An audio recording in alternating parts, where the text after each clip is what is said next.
अस्सलाम वालेकुम फ्रेंड, क्या हाल है? ठीक हो और सेहत भी ठीक है?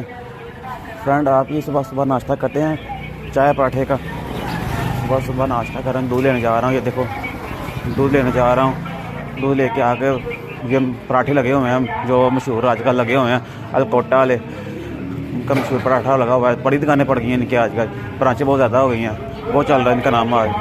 उनके दुकान से पराठे लेकर आ गए और साथ में दूध की चाय बना के। सुबह का नाश्ता कौन करता है? वही करता है, तो मुझे वो मैसेज करके बताए। ओके फ्रेंड, फिर सब बताएं, अपने अपने कमेंट में बताएं कि कौन कौन सुबह का नाश्ता ये करता है। यहाँ कोई करता है, यहाँ कभी कभी करते हो पराठा या नान चने, या चाय के साथ नान हो गए, या नाने पर जाते हो नान चने खाने।